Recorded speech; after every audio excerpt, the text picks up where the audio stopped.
हाँ दोस्तों नमस्कार, मैं सुरेश सर जीवन इंस्टीट्यूट कानपुर से। तो दोस्तों आज हमारा एमटीएस का तीसरा प्रैक्टिस सेट है। इससे पहले 2 वीडियो हमने आप लोगों को भेजा है, यह हमारी तीसरी वीडियो है और हमने देखा कि 2 वीडियो में आप लोगों ने अच्छा रिस्पांस दिया, अच्छा लगा आप लोगों को। तो हम उम्मीद रखते हैं कि ये भी वीडियो आप लोगों को बहुत पसंद आएगी, क्योंकि हमने इसको केवल एमटीएस के पर्पज़ से बनाया। तो दोस्तों अगर हमारी वीडियो आप लोगों को पसंद आती है तो ज़रूर आप लोग लाइक कीजिएगा और हमारे चैनल को सब्सक्राइब कीजिएगा, शेयर कीजिएगा और बेल आइकन दबाना ना भूलिएगा भाई। तो चलिए हम लोग अपने क्वेश्चन को आगे बढ़ाते हैं। तो हमारा पहला कोटेशन है। तो बच्चों हमने कोटेशन लिखा है, पापा कहते थे कि बेटा ज़िंदगी में कुछ बड़ा काम करना है तो 2 बातें याद रखनी है। कहता है जो खोया वो किसी से कोई गम नहीं और जो पाया है वो किसी से कम नहीं है। तो इन्हीं बातों के साथ हम अपने क्वेश्चन को उठाते हैं। तो पहला हमारा क्वेश्चन है बच्चों कि यूनेस्को, तो यूनेस्को की स्थापना कब हुई। तो पहले हम आप लोगों को बता दें यूनेस्को की स्थापना बच्चों कब हुई थी। तो यूनेस्को की स्थापना 1945 में हुई। अगर पूछा जाए कि इसका मुख्यालय कहाँ है, तो इसका मुख्यालय कहाँ है बच्चों, इसका मुख्यालय है पेरिस। इसका मुख्यालय पेरिस में है। अब क्वेश्चन आता है कि इसे विश्व धरोहर सूची में शामिल कब किया गया। तो इसे विश्व धरोहर सूची में बच्चों शामिल कब किया गया। तो इसको शामिल किया गया था 1989 में शामिल किया गया था। तो इसे शामिल किया गया 1987 में। चलिए अगले पॉइंट में हम आ जाते हैं भाई, किस देश में सफल सहकारी खेती होती है। तो बच्चों हम आपको बता दें कि सहकारी कृषि किसे कहते हैं। तो सहकारी कृषि किसे कहा जाता है, तो सामूहिक खेती को, सामूहिक खेती को कहा जाता है बच्चों, खेती को। तो सामूहिक खेती को सहकारी कृषि कहा जाता है। ठीक है भाई। तो ये सबसे अधिक कहाँ सक्सेस है बच्चों, तो सबसे अधिक सक्सेस कहाँ है दोस्तों, तो हम आपको बता दें डेनमार्क में है। तो सामूहिक खेती या सहकारी खेती सबसे अधिक सफल मानी जाती है डेनमार्क में। ठीक, अब हम थोड़ा चर्चा कर लेते हैं इनकी राजधानियों पर। तो अगर हम नॉर्वे की बात करते हैं, इनकी राजधानी कहाँ है, ओस्लो है इनकी राजधानी, ओस्लो। फिनलैंड की राजधानी हेलसिंकी है, हेलसिंकी राजधानी है। स्वीडन की राजधानी स्टॉकहोम है बच्चों। डेनमार्क की राजधानी कोपेनहेगन है बच्चों। तो हमारा क्या गया, हमारा क्वेश्चन था सहकारी कृषि। तो सहकारी मतलब होता है सामूहिक खेती। तो कहाँ होता है, डेनमार्क में होता है बच्चों। तो दोस्तों याद रखिएगा डेनमार्क, जिसकी राजधानी कोपेनहेगन। अब हमारा क्वेश्चन आता है HTTP का पूरा रूप क्या है। तो इसका आंसर जाएगा हाइपर टेक्स्ट ट्रांसफर प्रोटोकॉल।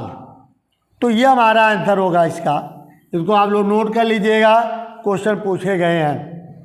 चलिए अगले क्वेश्चन पे हम आ जाते हैं। कांग्रेस के किस अधिवेशन में स्वराज्य शब्द की मांग की गई। तो कांग्रेस के किस अधिवेशन में स्वराज्य, यानी क्वेश्चन कह रहा स्वराज प्राप्ति का आह्वान किया गया। तो हम थोड़ा सा एक क्वेश्चन लेंगे। हमारी जो सेकंड वीडियो या फर्स्ट वीडियो में ये क्वेश्चन आया हुआ था कि स्वराज्य हमारा जन्मसिद्ध अधिकार हम इसे लेके रहेंगे, ये कथन बाल गंगाधर तिलक ने कहा था। तो यहाँ हमारा पॉइंट क्या आता है, स्वराज्य की प्राप्ति। तो स्वराज्य की प्राप्ति का आह्वान 1906 कांग्रेस की कोलकाता अधिवेशन में। तो कोलकाता अधिवेशन में कितने किया था बच्चों, दादा भाई नौरोजी। तो दादा भाई नौरोजी ने किया था भाई। नौरोजी, नौरोजी ने किया। तो आंसर हमारा क्या जाएगा भाई? तो 1906 जाएगा, कोलकाता में। क्लियर हुआ? अगले पॉइंट में हम आ जाते हैं। पुरातात्विक खुदाई के बारे में अर्नेस्ट मैके द्वारा लिखी पुस्तक का नाम क्या?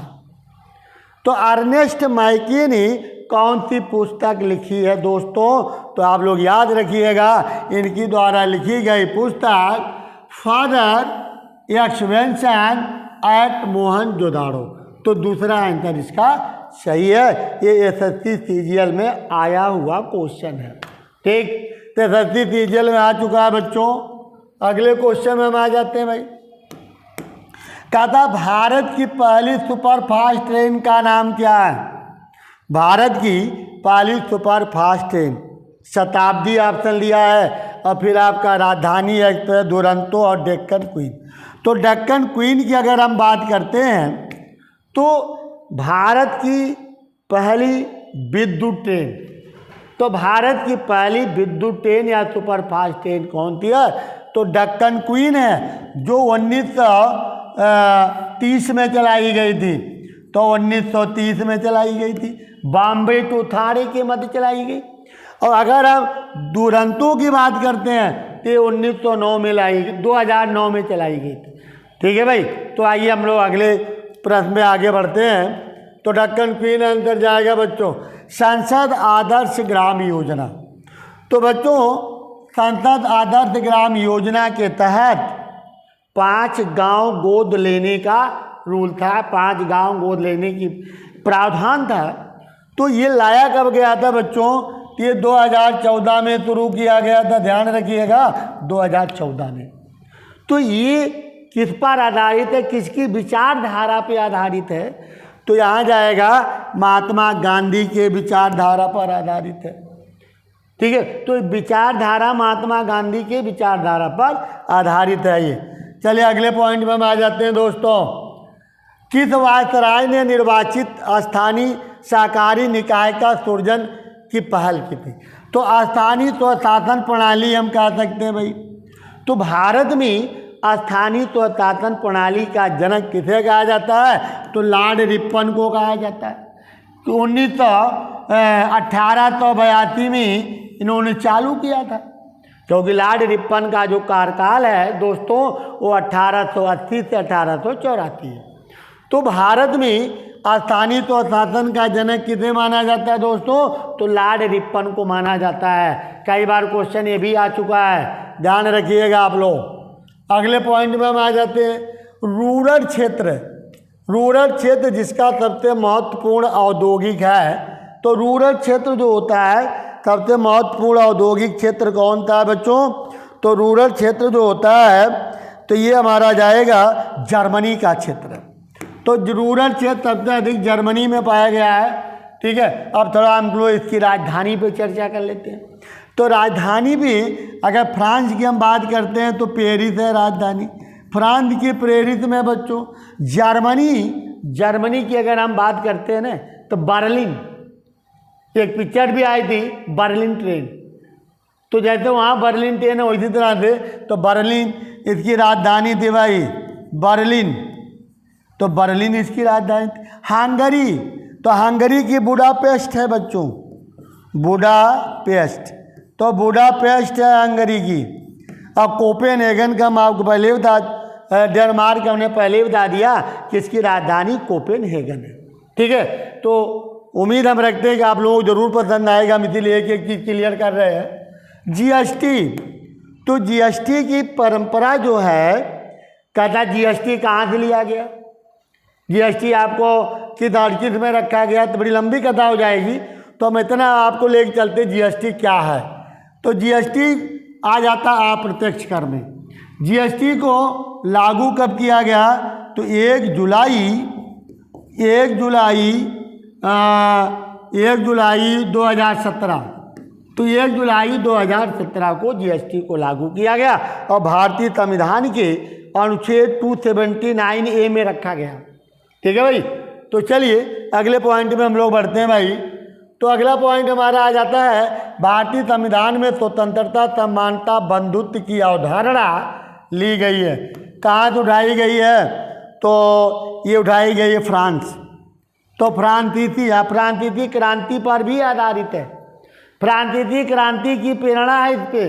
और फ्रांसीसी क्रांति कब हुई थी बच्चों? तो 1789 में हुई थी, ध्यान रखिएगा। तो 1789 में हुई थी फ्रांसीसी क्रांति, ठीक है। तो ये जो बंधुत्वता है, स्वतंत्रता है, समानता है, ये फ्रांसीसी क्रांति पर आधारित है।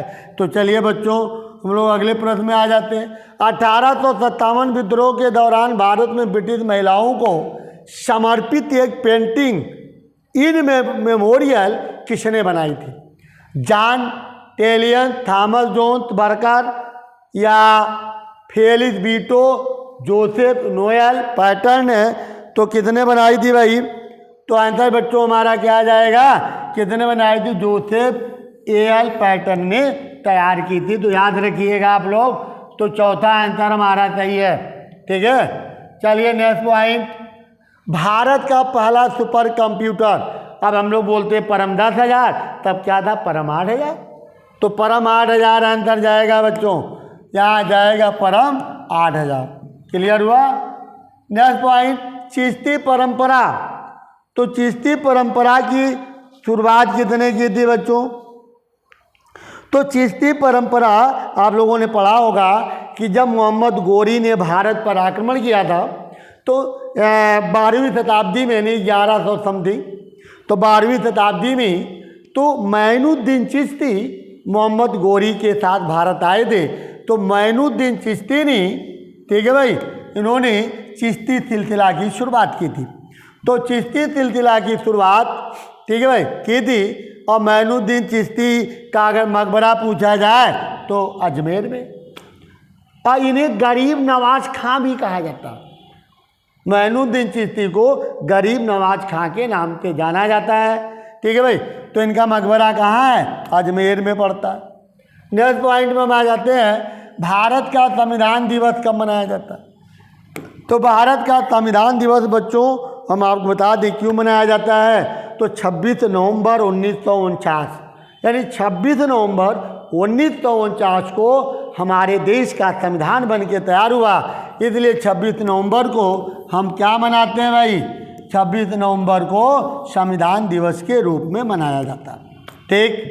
नेक्स्ट पॉइंट पे हम आ जाते हैं भाई, भारतीय राष्ट्रीय कांग्रेस का गठन किसने किया? तो बच्चों 4 ऑप्शन लिया, फिरोज शाह मेहता, WC बनर्जी, दादा भाई नौरोजी या A.O. ह्यूम ने किया। तो कांग्रेस की स्थापना बच्चों 1885 बम्बई में किसने की थी? तो A.O. ह्यूम ने किया। A.O. ह्यूम ने की। तो A.O. ह्यूम ने की, ठीक। अब कहता है कि उस समय भारत में ब्रिटिश गवर्नर कौन थे? तो लॉर्ड डफरिन भारत में ब्रिटिश गवर्नर थे बच्चों, ठीक है। तो लॉर्ड डफरिन गवर्नर थे। और स्थापना किसने की थी? A.O. ह्यूम ने की थी। और प्रथम अध्यक्ष किसे बनाया गया? तो WC बनर्जी को बनाया गया। क्लियर? अगला पॉइंट हमारा आता है बच्चों, इनमें से कौन सा अभ्यारण्य, तो कौन सा एक बाघ आरक्षित क्षेत्र है? ठीक है भाई। तो बाघ आरक्षित क्षेत्र कौन सा है? तो पहले हम आपको बता दें, केदारनाथ। ये कहाँ पड़ता है आपका?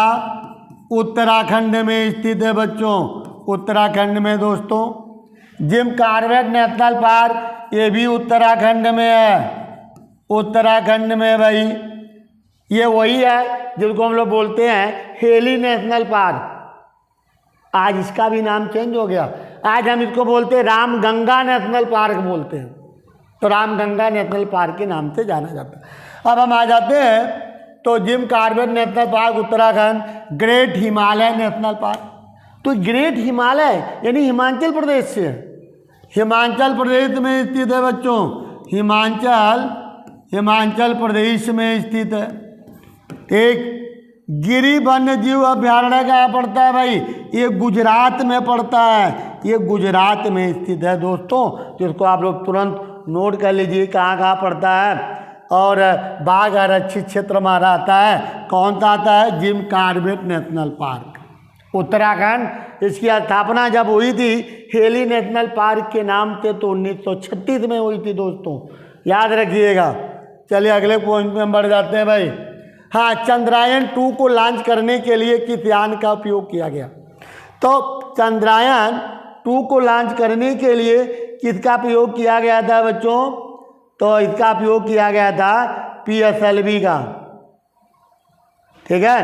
तो चंद्रयान-2 22 जुलाई 2019 को लॉन्च किया गया था, PSLV 46 है, तो आंसर ये जाएगा, ठीक है। चलिए अगला पॉइंट, हाँ भाई नोट कर लीजिएगा, ये जाएगा, थोड़ा इसमें कंफ्यूज हो रहा था। चलिए आगे हम बढ़ते हैं। हुमायूंनामा, तो हुमायूंनामा के लेखक कौन है बच्चों?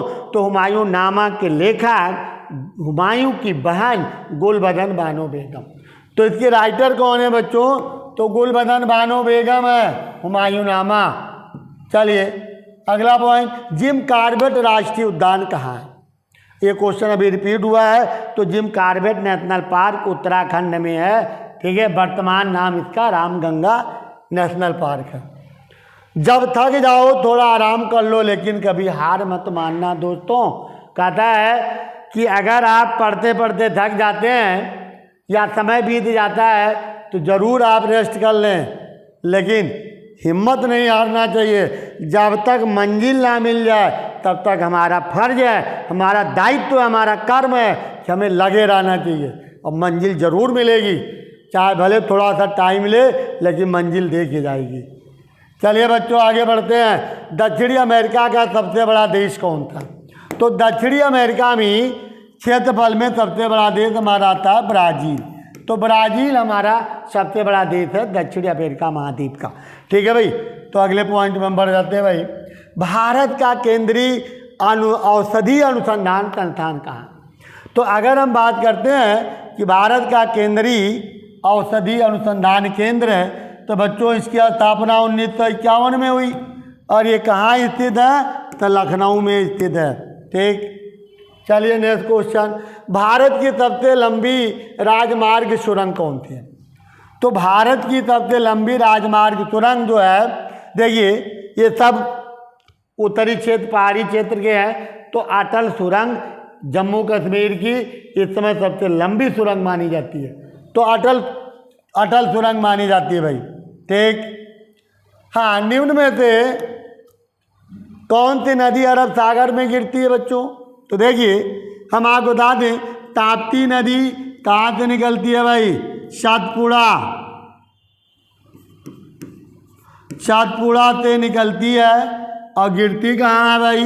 अरब सागर, अरब सागर में गिरती है। गोदावरी नदी नासिक की पहाड़ी से निकलती है, पहाड़ी से निकलती है और गिरती कहाँ है? बंगाल की खाड़ी में गिरती है बच्चों। बंगाल की खाड़ी में। महानदी छत्तीसगढ़ से निकलती है, छत्तीसगढ़ से निकलती है और गिरती कहाँ है? बंगाल की खाड़ी में, बंगाल की खाड़ी में गिरती है, ठीक है दोस्तों। कृष्णा नदी कर्नाटक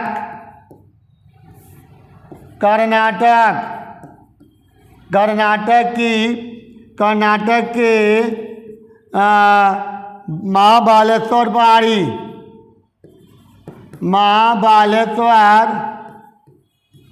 पहाड़ी से निकलती है और ये भी कहाँ गिरती है? बंगाल की खाड़ी में गिरती है। इसी नदी पर कर्नाटक में अलमाटी बांध बना हुआ है और तेलंगाना में नागार्जुन सागर बांध बना हुआ है, ठीक है। तो दोस्तों आगे बढ़ते हैं हम लोग।